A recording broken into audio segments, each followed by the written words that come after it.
मज़ीद वीडियोस देखने के लिए आकिबुल इस्लाम साहब की चैनल को जरूर सब्सक्राइब करें। जज़ाकल्लाहु खैरा। गैर अख्तियारी वसवसा आना और उसे बुरा समझना ईमान की अलामत है। हदीस मुबारक में आता है, हजरत अबू हरीरा रजी अल्लाह अन्हु से रवायत है कि सहाबा कराम रजी अल्लाह ताला अन्हुम में से कुछ लोग नबी की खिदमत में हाजिर होकर अर्ज करने लगे कि हम अपने दिलों में कुछ ख्यालात ऐसे पाते हैं कि हम में से कोई उनको बयान नहीं कर सकता।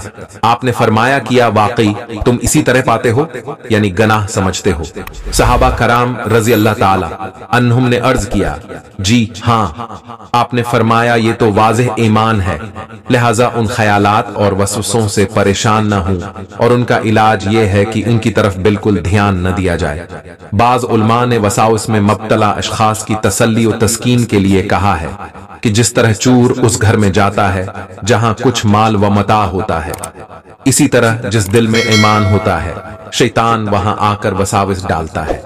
खुद एक और हदीसी मुबारक में आपने उसका इलाज बताया है। मलाहजा हो, हजरत अबू हरीरा रजी अल्लाह अन्हु फरमाते हैं कि रसूलुल्लाह ने फरमाया कि शैतान तुम में से किसी के पास आता है तो कहता है कि इस तरह किसने पैदा किया, इस तरह किसने पैदा किया, यहां तक कि वो कहता है कि तेरे रब को किसने पैदा किया। तो जब वो यहां तक पहुंचे तो अल्लाह से पनाह मांगो और इस वसवसा से अपने आप को रोक लो। एक और हदीस में है कि अबू हरीरा रजी अल्लाह अन्हु से रवायत के रसूलुल्लाह ने फरमाया कि लोग हमेशा एक दूसरे से पूछते रहेंगे यहां तक कि ये कहा जाएगा कि मखलूक को अल्लाह ने पैदा किया। तो अल्लाह को किसने पैदा किया?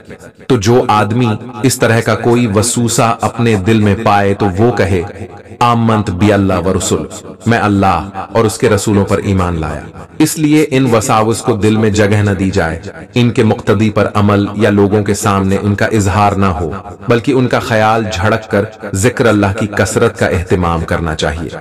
लिहाजा इन वसूसों के इलाज के लिए मज़कूरा नस्खा नबूवी पर अमल किया जाए और साथ साथ ये एमाल करें।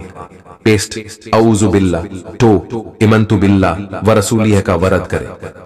हुवल अव्वलु वल आखिरु वल ज़ाहिरु वल बातिनु व हुवा बिकुल्लि शैइन अलीम। 4 नीज़ रब्बी अऊज़ु बिका मिन हमज़ातिश शयातीन व अऊज़ु बिका रब्बी अन यहज़ुरूनी का कसरत से वर्द भी हर तरह के शैतानी शकूक वो सावस के दौर करने में मफीद है।